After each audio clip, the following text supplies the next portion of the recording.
السلام عليكم، شراكم؟ إن شاء الله تكونوا بخير وهانيين وصحتكم لاباس. جيتكم اليوم بهذا الفيديو اللي كله حيوية ونشاط. هيا نبداو نغسلو في البطانيات. على بالي يعني الناس راهي غسلت البطانيات تاعها وهزتهم، والبطانيات يعني اللي كاينين في كل إخواننا المشارقة يقولوا البطانية، وحنا نقولوا الزاورة أو الكوفيرطة، هكذا باش ما ندوخوش ونعرفوا الموضوع تاعنا تاع نهار اليوم. هنايا كنت يعني نفرز في يعني في الدنيا، جبد منا كملت انا وبنتي، وكان عندي يعني انا عندي الكنابي دايره فيه المطارح ودايره فيه الزور. كي حطيته كامل البارح يعني وجيت ننفضو، لقيت هادو زوج كفرطات ما غسلناهمش. قلت لبنتي جيبيهم هنايا نغسلوهم ونهزوهم يعني نضاف. قالت لي بنتي يا ماما نضاف، قلت لها لا لا خلينا نضربوا لهم تشليله ونغسلوهم ونسيقوا الحوش تاعنا وندخلوا. حنا نساخي تعرفونا كي نلقاو الماء لازم الماء، لازم نكبوا الماء، لازم نقيو الدنيا كذا باش نحسوا رواحنا مرتاحين. والله ما عرفش بيا اليوم يا البنات خواتاتي نجي ننتقل حرف حنقولوا شا.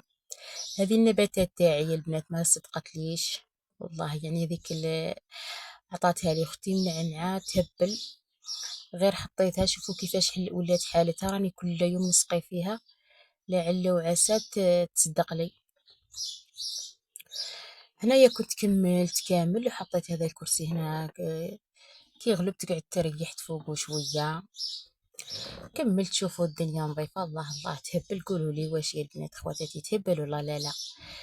هنا بعد ما دخلت للكوزينه لقيت بنتي امال كانت تدير في العشاء، هي قلت بدات وقلت لها بداي برك وانا دوك نجي نكمل معاك نعاونك.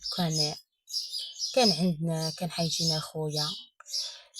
قلت لها، قالت لي كنا حايرين واش نديرو، قلنا نديرو شخشوخه مع يعني كفته هكذا بالزيتون.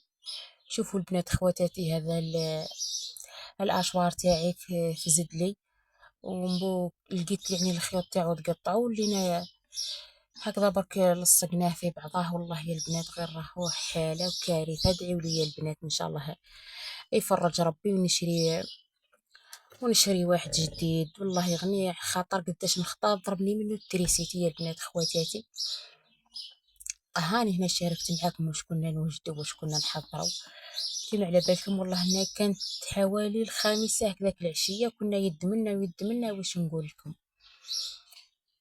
هنا هذه راني نضيف لها درت قليل من الماء وقليل من المايزينا باش تختار الماركه تاعنا. والله يا البنات ما عرفش بيا اليوم راني دايخه. هانا هنايا مع التحضيرات. هذه انا هنا كنت ندير في السلطه يد منا كل وحده واش دير. هنا حبيت نسيي نقص الدلاع بهذه الطريقه، لكن كانت يعني خسرت لي كامل هيا وليت قلت نقصها كيما موالفه وخلاص. قولوا لي وش راكم نتوما، ان شاء الله تكونوا بخير. هيا مع السلامه، خلص الفيديو، باي باي.